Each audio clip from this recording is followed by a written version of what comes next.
बिस्मिल्लाहिर्रहमानिर्रहीम। अस्सलाम वालेकुम। आज 31 अक्टूबर बरोज़ सोमवार हम बात करेंगे दो अहम केसेस की समाअत के हवाले से। आज लाहौर हाई कोर्ट ने और इस्लामाबाद हाई कोर्ट ने बैक वक्त सिकंदर सुल्तान राजा और इलेक्शन कमीशन को ऐसी नथ डाली है, और ये इस वजह से भी ज़रूरी था कि चूँकि इमरान खान के ख़िलाफ़ इन्होंने ऐसे फ़ैसले दिए जो ना लिखे में, ना पढ़े में, ना आइन में, ना कानून में, ना उसकी कोई गुंजाइश थी हमारे सुप्रीम कोर्ट के फ़ैसलों में। और इलेक्शन कमीशन गैर कानूनी तरीके से अपने अख्तियारात का नाजायज़ फ़ायदा उठाते हुए इमरान खान के ख़िलाफ़ धड़ाधड़ फ़ैसले दिए। अब वो फ़ैसले इलेक्शन कमीशन और चीफ इलेक्शन कमिश्नर के गले पड़ने जा रहे हैं। एक सिकंदर सुल्तान राजा खुद और दो जो मेंबरान हैं इलेक्शन कमीशन के, उनकी छुट्टी होने जा रही है। और आज की जो अहम समातें हैं उसकी तफसील मैं आपके साथ शेयर करूँगा। पहले मैं आपको बताता चलूँ कि इमरान खान के ख़िलाफ़ आज दो अहम दरख्वास्तों पर समाअत थी, और ये दोनों इमरान खान की जो अबूरी ज़मानतें हैं। एक दहशतगर्दी का जो मुकदमा इमरान खान के खिलाफ दर्ज किया गया इलेक्शन कमीशन के बाहर, जो तोशाखाना रेफरेंस में जब नहली का फैसला आया था तो उसके बाहर एहतजाज हुआ था। उस एहतजाज में इमरान खान के खिलाफ दहशतगर्दी का मुकदमा दर्ज किया गया, और उसमें और दूसरी तरफ जो मुबैना ममनुआ फंडिंग केस है उसमें अबूरी ज़मानतों पर समाअत थी इमरान खान की। 9 नवंबर तक इंसदाद दहशतगर्दी की अदालत में जो वकील बाबर अवान साहब हैं वो पेश हुए। उन्होंने बताया कि इमरान खान पेश नहीं हो सकते, और वो उनके लिए पॉसिबल नहीं है कि वो जो आज अदालत में पेश हों। और चूँकि वो अबूरी ज़मानत में ख़ुद पेश हुए थे और उनका ये हक़ है कि वो अदालत में इस्तिस्ना की दरख्वास्त दे सकते हैं, इस वजह से आज की इस्तिस्ना की हाज़िरी से इस्तिस्ना की दरख्वास्त मंजूर हुई, और अदालत ने 9 नवंबर के लिए इमरान खान को टाइम दे दिया। 9 नवंबर तक दहशतगर्दी के केस में अबूरी ज़मानत में तौसीक़ कर दी। दूसरी जानब जो बैंकिंग अदालत है इस्लामाबाद में, जो ममनुआ फंडिंग केस है उस पर भी अदालत में समाअत हुई। बैंकिंग कोर्ट ने वकील से सवाल किया कि मुकदमा में ज़मानतें कितनी हैं, तो मुआवन वकील ने कहा कि मुकदमे में 4 ज़मानतें हैं। फ़ौरन फंडिंग केस में इमरान खान की अबूरी ज़मानत में अदालत ने हाज़िरी से इस्तिस्ना की दरख्वास्त मंजूर करते हुए 10 नवंबर तक तौसीक़ कर दी, और अब 10 नवंबर को इमरान खान पेश होंगे। प्रोसिक्यूटर रिजवान अब्बासी ने कहा कि इमरान खान ने हिफाजती ज़मानत हाई कोर्ट से हासिल की। वकील ने कहा कि इमरान खान लॉन्ग मार्च की क़यादत कर रहे हैं, वो आज पेश नहीं हो सकते, इस वजह से हाज़िरी माफ़ी से इस्तिस्ना दी जाए। और अदालत ने ममनुआ फंडिंग केस में भी उनकी जो हाज़िरी माफ़ी की दरख्वास्त है वो 10 नवंबर तक मुलतवी की। ये दो अहम चीज़ें इस वजह से थी कि इसमें इमरान खान का बज़ाते खुद ज़ाती हैसियत में पेश होना ज़रूरी था। मैंने आपको बताया था कि आज 5 केसेस थे इमरान खान के ख़िलाफ़, उसमें अभी मैं आपको 2 ये ज़मानतें हो गई।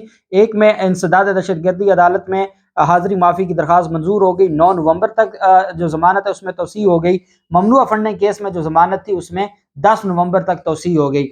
अब एक केस है जो इस्लामाबाद हाई कोर्ट में है, जस्टिस आमिर फारूक साहब ने जिस पर समाअत की है, और फिर सुप्रीम कोर्ट ऑफ पाकिस्तान में जो है वो अभी समाअत शुरू होनी है।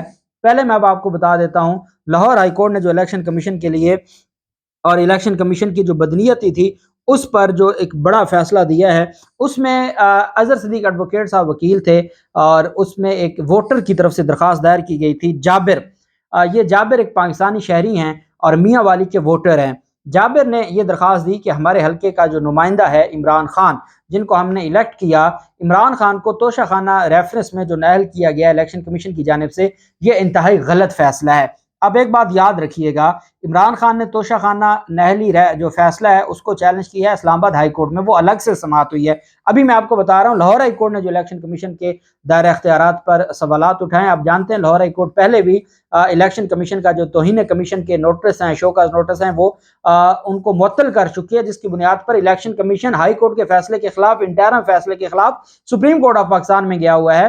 तो लाहौर हाई कोर्ट के जस्टिस साजिद महमूद सेठी साहब, जस्टिस साजिद महमूद सेठी साहब, ये वो जज साहब हैं जिन्होंने हमजा शहबाज का जो 5 रुकनी बेंच था उसमें एक जस्टिस साजिद महमूद सेठी साहब थे जो ये बात समझते थे कि हमें हमजा शहबाज को पहले वजीर आला के ओहदे से हटाना होगा और फिर दोबारा गिनती का हुक्म देना होगा। जबकि बाकी जो 4 जजेस थे उन्होंने फरमाया था कि नहीं, इजलास डिप्टी स्पीकर बुलाएगा, वो वहाँ पे गिनती करेगा, गिनती में इनके बंदे पूरे नहीं होंगे, वो जो निकाल दिए जाएंगे, जो मुनहरफ लोटे थे उनको निकाल के बाकी गिनती की जाएगी। हमजा शहबाज के पास लोग पूरे नहीं होंगे, दोबारा रिकाउंटिंग होगी, और जो जिसके पास अक्सरियत होगी वो इलेक्शन जीत जाएगा।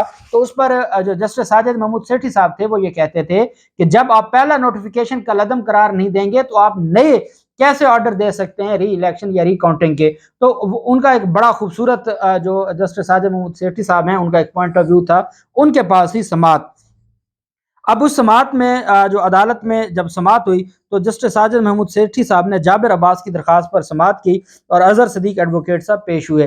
درخواست گزار نے الیکشن کمیشن سے درخواست گزار نے کہا کہ الیکشن کمیشن عدالت نہیں ہے، کسی کو نااہل نہیں کر سکتا، اور جس بنیاد پر عمران خان کو نااہل کیا گیا ہے، جن سیکشنز کا حوالہ دیا گیا ہے، وہ انتہائی غیر قانونی طریقے سے لیا گیا ہے۔ ان سیکشنز میں کہیں نہیں لکھا کہ الیکشن کمیشن از خود نااہل کر سکتا ہے۔ اگر الیکشن کمیشن سمجھتا ہے کہ کسی کے خلاف کوئی مٹیریل موجود ہے تو الیکشن کمیشن اس کا پرائیویٹ کمپلینٹ فائل کرتا ہے، استغاثہ فائل کرتا ہے، اور اس استغاثے پر عدالت یا ٹرائبونل فیصلہ کرتا ہے۔ الیکشن کمیشن نہ ٹرائبونل ہے نہ عدالت ہے۔ الیکشن کمیشن عمران خان کے خلاف نااہلی کا فیصلہ بھلا کیسے دے سکتا ہے؟ اور اس میں کہا کہ جو الیکشن کمیشن کے پاس جو سیکشن 133 ہے اور باقی جو سیکشنز ہے اس کے تحت جو یہ اختیار دیا گیا ہے کہ وہ خود سکروٹنی کرے، تو یہ از خود کا اختیار نہیں ہے، اور آرٹیکل 10A کی خلاف ورزی ہے۔ آرٹیکل 10A کہتا ہے کہ فیئر ٹرائل ہوگا۔ فیئر ٹرائل میں آپ کو ایویڈنس کا موقع دیا جاتا ہے، آپ کو جرا کا موقع دیا جاتا ہے۔ یہ نہیں ہے کہ آپ نے ڈاکومنٹس مانگے، بحث سنی اور آپ نے فیصلہ سنا دیا وداؤٹ جو ریکارڈنگ آف ایویڈنس اور جو کراس ایگزامینیشن کے آپ نے اپنی مرضی سے فیصلہ سنا دیا۔ تو یہ کہا کہ یہ لیگیلٹی ہے۔ ایک تو جو سیکشن ہے جس سیکشن کے تحت یہ فیصلہ دیا گیا ہے وہ آرٹیکل 10A کی خلاف ورزی ہے۔ دوسرا یہ ہے کہ الیکشن کمیشن کے پاس اختیار ہی نہیں تھا نااہل کرنے کا، اور اس پہ انہوں نے کہا کہ وہ جو آئین میں موجود ہی نہیں ہے، جس طریقے سے انہوں نے غیر آئینی طور پر عمران خان کو نااہل قرار دیا، اور الیکشن کمیشن مس ڈکلیریشن پر 120 دن میں ایکشن لے سکتا ہے، اس کے بعد نہیں۔ کسی بھی رکن پارلیمنٹ کو نااہل کرنے کا اختیار الیکشن ٹرائبونل کا ہے، الیکشن کمیشن کا نہیں ہے۔ اگر کوئی جرم ہوا ہے تو اسے متعلقہ فورم پر بھجوانا چاہیے تھا۔ اس معاملے پر الیکشن کمیشن سیشن کورٹ میں استغاثہ تو دائر کر سکتی تھی، از خود فیصلہ نہیں کر سکتی تھی، اور یہ فیصلہ سیشن عدالت نے کرنا تھا۔ الیکشن کمیشن نے آئین کی غلط تشریح کی ہے۔ الیکشن کمیشن آئین کی تشریح کرنے کا مجاز نہیں ہے، اس وجہ سے عدالت الیکشن کمیشن کے فیصلے کو کالعدم قرار دے۔ جسٹس ساجد محمود سیٹھی صاحب نے کہا کہ چیف الیکشن کمشنر اور الیکشن کمیشن کے کنڈکٹ کے حوالے سے آپ نے بڑے اہم سوالات اٹھا دیے ہیں، اور آپ کی جو درخواست ہے اس میں ویلڈ پوائنٹس ہیں، اس وجہ سے آپ کی درخواست کو سماعت کے لیے منظور کرتے ہوئے 27A کا نوٹس جاری کیا جاتا ہے اٹارنی جنرل صاحب کو اور ایڈوکیٹ جنرل پنجاب کو، اور الیکشن کمیشن کو بھی طلب کیا جاتا ہے کہ آئیں۔ اٹارنی جنرل اور advocate general justice Sajid Mahmood Sethi sahib نے کہا مجھے سیٹسفائی کریں کہ الیکشن کمیشن یہ کیسے فیصلہ دے سکتا ہے، الیکشن کمیشن کا اختیار ہی نہیں ہے، اور الیکشن کمیشن نے غیر قانونی اور غیر آئینی فیصلہ نہیں دیا۔ اس پر الیکشن کمیشن سیٹسفائی کرے، اور وفاقی حکومت کے جو وکیل ہیں اٹارنی جنرل وہ عدالت کو اسسٹ کریں کہ یہ فیصلہ آئین کے کیوں نہیں برخلاف، اور کیسے وہ اس سے بچ سکتے ہیں۔ تو عدالت نے کیس پر اٹارنی جنرل صاحب کو، ایڈوکیٹ جنرل صاحب کو طلب کر لیا۔ جبکہ دوسری طرف جو پاکستان تحریک انصاف کی درخواست تھی اس پر بیرسٹر علی ظفر صاحب پیش ہوئے، اور جسٹس عامر فاروق صاحب اس پر سماعت فرما رہے تھے۔ اس میں جب عدالت میں سماعت شروع ہوئی تو عدالت کو بتایا گیا کہ جو رجسٹرار آفس کی طرف سے آبجیکشنز لگائے گئے تھے وہ سارے آبجیکشنز ریموو کر دیے گئے ہیں۔ علی ظفر صاحب نے کہا کہ عمران خان کی نااہلی کا فیصلہ جو معطل کیا جائے، اور اسلام آباد ہائی کورٹ کے جسٹس عامر فاروق صاحب نے جب سماعت کی تو علی ظفر صاحب نے دلائل دیتے ہوئے کہا کہ الیکشن کمیشن نے اپنے اختیارات سے تجاوز کرتے ہوئے یہ فیصلہ دیا ہے، الیکشن کمیشن کے پاس یہ اختیار نہیں تھا۔ عمران خان کو بطور رکن اسمبلی نائل قرار دے کر جو ڈی سیٹ کیا وہ غلط ہے۔ اسپیکر کی جانب سے بھجوائے گئے ریفرنس پر الیکشن کمیشن نے اپنی فائنڈنگز دینی ہوتی ہیں۔ اگر ریفرنس اسپیکر بھجوا دے الیکشن کمیشن کے پاس تو الیکشن کمیشن نے اپنی فائنڈنگز دے کر متعلقہ فورم کو بھیجنا ہوتا ہے۔ یہ نہیں ہوتا کہ الیکشن کمیشن نے خود ڈیسائیڈ کرنا ہوتا ہے یا آرڈر پاس کرنا ہوتا ہے۔ ہر رکن اسمبلی 30 جون کو اپنے اثاثوں کی تفصیلات جمع کرانے کا پابند ہوتا ہے۔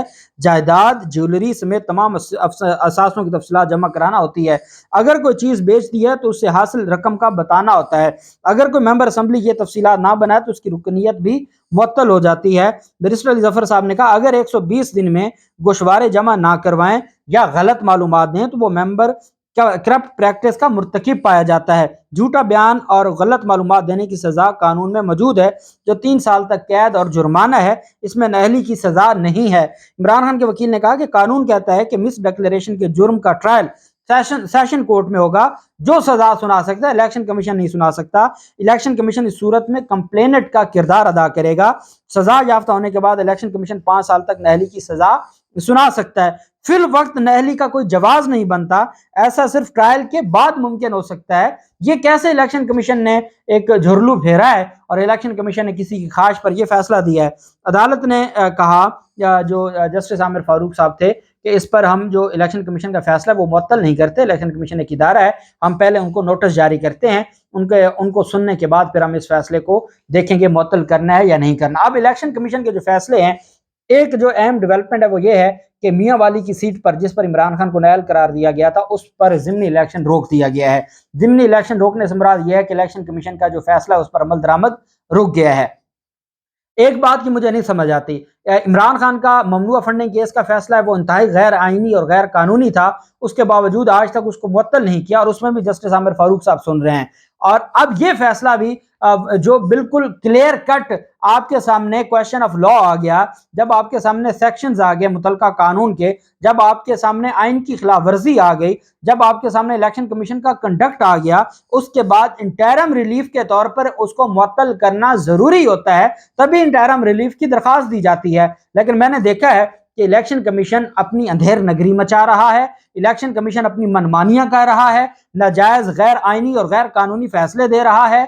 इमरान खान की ज़ात को इलेक्शन कमीशन बार बार जो निशाना बना रहा है, लेकिन उसके बावजूद अदालतें जो रिलेक्टेंट हैं और अदालतें इस मामले पर जो मुअत्तली का मामला है उस पर फैसले नहीं दे रही। लाहौर हाई कोर्ट ने शो काज नोटिस मुअत्तल कर दिया, लेकिन इस्लामाबाद हाई कोर्ट जो मुअत्तली का मामला है उसकी तरफ नहीं जा रही। बहरहाल जो ऑनरेबल अदालत है उसकी तरफ से नोटिस जारी किया गया है 10 नवंबर के लिए। अदालत ने कहा पहले 10 नवंबर को हम इलेक्शन कमीशन को सुन लेते हैं, उसके बाद फिर हम आपकी जो इंटरम की दरखास्त है उसको भी देखेंगे और फिर हम अगला जो फैसला है वो भी करेंगे। बहरहाल इमरान खान को इस फैसले से वैसे कोई परेशानी नहीं थी और अब ये ज़िमनी इलेक्शन इधर रुक गया है, उधर अटॉर्नी जनरल को तलब कर लिया है। और हमारे मुसद्दका ज़राए जो इलेक्शन कमीशन में हमारे दोस्त हैं, जो रिपोर्टर्स हैं, जो कवर करते हैं, उन्होंने ये कहा है कि इमरान खान के मुज़ाकरात में जहाँ पर नए इलेक्शन की तारीख है वहीं पे सिकंदर सुल्तान राजा और 2 मेंबरान इलेक्शन कमीशन में, एक सिंध के मेंबर हैं, एक और मेंबर साहब हैं, उनको भी फारिग करने का मुतालबा है। और इस पर उनका ये कहना है कि हुकूमत अब तैयार हो गई है चीफ इलेक्शन कमिश्नर को हटाने के हवाले से। इतना ज़्यादा मुतनाज़ किरदार हो गया है। इमरान खान के जो मुज़ाकरात हैं उन मुज़ाकरात में जो दूसरी अहम चीज़ है वो सिकंदर सुल्तान राजा और 2 जो मेंबरान इलेक्शन कमीशन है उनको फारिग करना है। और इस वजह से अब Lahore high court, Islamabad high court, इसके बीच ये फंस गए हैं और अल्टीमेटली इन्होंने घर जाना है। और इनके होते हुए नया इलेक्शन नहीं होगा, जनरल इलेक्शन कोई और आएंगे और वो करवाएंगे जो न्यूट्रल अंपायर होंगे। अल्लाह पाक पाकिस्तान का अमीन नासिर हो। बहुत शुक्रिया। अल्लाह हाफिज़। पाकिस्तान जिंदाबाद।